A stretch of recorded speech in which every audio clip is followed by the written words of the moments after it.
کے کیسز ہیں اور 30 سال سے پاور میں تھے، جس کی وجہ سے آج ملک مقروض ہے.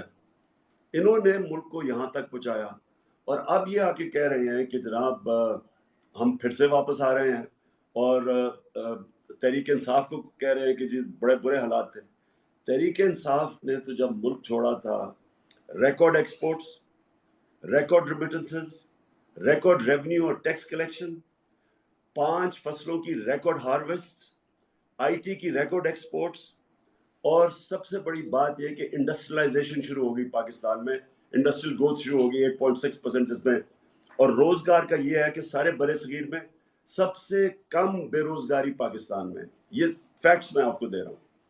تو اس گورنمنٹ کو گرانا ایک سازش کے تحت اور وہ لوگوں کو اوپر مسلط کر دینا جو اس ملک کے 30 سال سے کرپشن کے کیسز، کرپٹ ترین لوگ، اس لیے قوم آج موبلائز ہے. اس لیے آج قوم ایک نئی تحریک میں نکل پڑی ہے اور وہ ہے حقیقی آزادی کے لیے.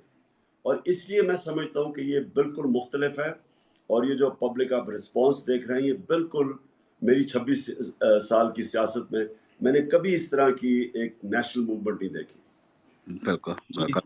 مس نورین ہے. ہاں مس نورین آپ پوچھ سکتے ہیں سوال.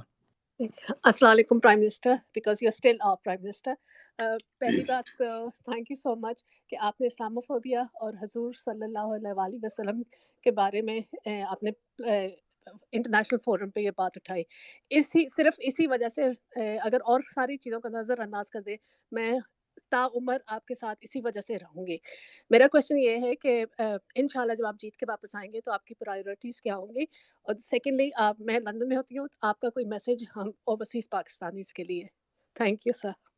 دیکھیے اسلام فوبیا کا مجھے باقیوں سے اس لیے زیادہ سمجھ ہے کیونکہ میرا بڑا انٹریکشن اوورسیز پاکستانی سے، اور میں کیونکہ بڑا میرا ٹائم بھی گزرا برطانیہ کے اندر، لنڈن میں پروفیشنل کرکٹ کھیلتا تھا، تو میں ان سوسائٹیز کو جانتا بڑی اچھی طرح. اور یہ مجھے پتا تھا کہ جو ہمارے مسلمان رہتے ہیں مغربی سوسائٹیز میں، 9/11 کے بعد ایک بہت بڑا ویو شروع ہوا اسلاموفوبیا کا. اور میں نے اس وقت فیصلہ کیا کہ مجھے کبھی بھی اللہ نے موقع دیا تو میں انٹرنیشنل فورمز، یونائٹڈ نیشنز میں، OIC میں، یورپین یونین کے سامنے اس ایشو کو اٹھاؤں گا، کیونکہ وہاں مسلمانوں کو بڑی مشکلات کا سامنا کرنا پڑتا ہے یہ اسلاموفوبیا کی وجہ سے. اور یہ دوسرا جو نبی صلی اللہ علیہ وسلم کی شان میں جب یہ گستاخی کرتے ہیں تو یہ ان کو پتہ نہیں ہے کہ مسلمانوں کو کتنی تکلیف ہے، اور وہ کوئی مسلمان ہیڈز آف سٹیٹس یہ بتاتے نہیں تھے ان کو.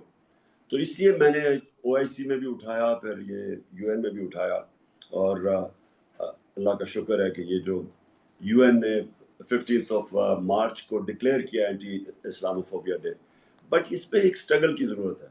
اور جو باہر پاکستانی بیٹھے ہیں، جو برٹش پاکستانی بھی ہیں، پہلے تو میں ان سب کا شکریہ ادا کرنا چاہتا ہوں جس تعداد میں یہ سب نکلے میری سپورٹ میں. میری سپورٹ کیا، یہ جو پاکستان میں ایک رجیم چینج کیا گیا اس کے اوپر جس طرح انہوں نے پروٹیسٹ کیا اور کرمنلز کو اوپر بٹھایا گیا ہمارے اوپر، تو میں ان سب کا آج بڑا شکریہ ادا کرتا ہوں. سر ایک کویشچن ہے اور بار بار آ رہا ہے، وہ کویشچن یہ ہے کہ اگر نواز شریف اعلان کرتے ہیں، کیونکہ اب ان کے بھائی کی گورنمنٹ ہے، اگر وہ پاکستان آنے کا اعلان کرتے ہیں تو ہم PTI کا کیا لاہے عمل ہوگا؟ اور آپ سمجھتے ہیں کہ اگر گیون دا سرکمسٹانسز اگر دوبارہ موقع ملتا ہے یا اس طرح، تو اس طرح سے نواز شریف کو جانے دینا چاہیے تھا؟ دیکھیں سب سے پہلے ایک اور کویشچن تھا کہ آگے کی کیا تیاری ہے. میں یہ آپ کو بتا دوں کہ بڑا مشکل ہم نے اپنے 3.5 سال گزارے ہیں، کیونکہ ایک مائنورٹی، ایک گورنمنٹ جو کولیشن گورنمنٹ تھی جس کے پاس بڑی تھن میجورٹی تھی اور کولیشن پارٹنرز تھے، وہ سارا وقت ہمیں بلیک میل کا سامنا کرنا پڑتا تھا اور بہت ہی مشکل تھا قانون پاس کرنا، کیونکہ سینٹ سے قانون پاس ہونا ہوتا تھا، وہاں ہماری میجورٹی نہیں تھی. تو ایک سارا وقت ایک بڑی کمپرومائز کر کے اور مشکل وقت سے یہ گورنمنٹ چلی ہے. تو یہ جو اگلی باری ہوگی، میں انشاءاللہ پہلے تو اپنی عوام کو اس چیز پہ تیار کروں گا کہ اگر آپ نے لے کے آنا ہے اگلی باری تو ایک میجورٹی سے لے کے آئے، کلیئر میجورٹی، تاکہ ہم بلیک میل نہ ہوں، تاکہ ہم ایک طاقتور گورنمنٹ ہو، تاکہ وہ ہم قانون اور ریفارمز لا سکیں جو ہمارے لیے بڑا مشکل تھا اس باری.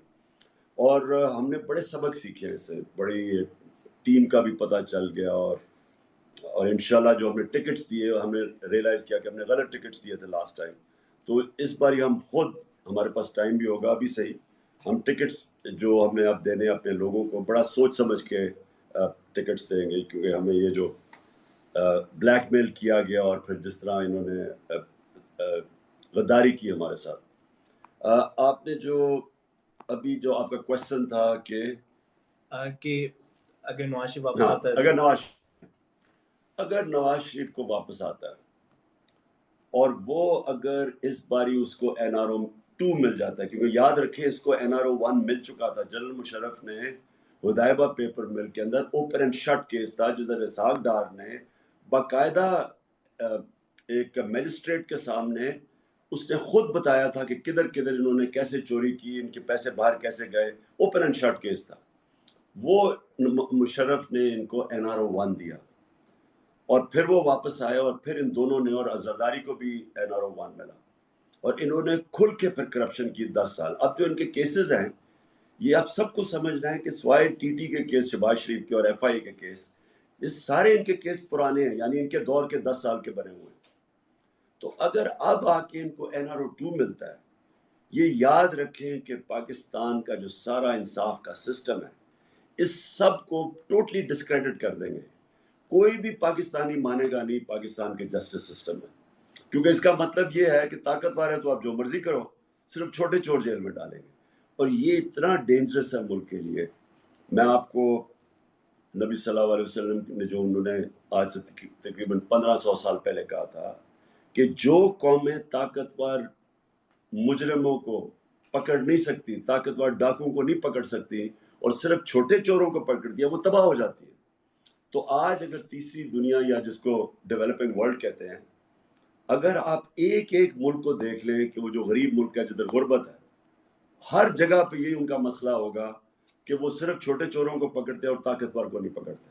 اور پاکستان, اور اسے رول آف لا کے کہتے ہیں. رول آف لا کا مطلب ہوتا ہے کہ سب قانون کے میں ایک برابر, اور جو خوشحال معاشرے ہیں, مثلا سوئٹزرلینڈ ہے, یہ اسکینڈینیویا, آپ وہاں رول آف لا دیکھیں, وہاں کوئی تصور نہیں کر سکتا کوئی قبضہ گروپ ہوگا, کوئی تصور نہیں کر سکتا ہارس ٹریڈنگ ہوگی, کوئی تصور نہیں کر سکتا کہ پرائم منسٹر اپنی فیکٹریاں بنانی شروع ہو جائے گا. اور اوورسیز یہ تصور ہی نہیں کوئی کر سکتا کہ 3 دفعہ پرائم منسٹر, اس کی اربوں روپے کی پراپرٹیز لنڈن میں ہیں, اس کے بچے لنڈن میں ہیں, اربوں روپے کی پراپرٹیز میں رہ رہے ہیں, اور ایک دفعہ نہیں بتا سکتے کہ پیسہ آیا کدھر سے. تو یہ جو ہمارے ملک کا جو المیہ ہے اس وقت, وہ ہے ہی سارا رول آف لا کا. جب تک ہم طاقتور کو قانون کے نیچے نہیں لے کے آئیں گے, میں آپ کو یہ بتا رہا ہوں کہ یہ ملک کی کوئی فیوچر نہیں ہے. ہماری فیوچر ہی اس پہ ہے کہ ہم یہ جو بڑے بڑے مافیاز ہیں, جو میرے اوپر سارا پریشر تھا, جس کی وجہ سے میرے اگینسٹ اکٹھے تھے, ہم ان کو قانون کے نیچے لے کے آئیں. اور یہ اگر نواز شریف یہاں کے پھر سے NRO 2 لیتا ہے, میں آپ کو بتا رہا ہوں کہ یہ ملک کی ڈسٹرکشن ہے. اور اس لیے ساری قوم, میں اپنی قوم کو ساروں کو نکالوں گا اس کے اوپر, کیونکہ ہم بالکل یہ ایکسیپٹ نہیں کریں گے. جی تیمور آپ نیکسٹ, اور پھر اریبہ تیمور کے بعد آپ. تو تیمور پلیز.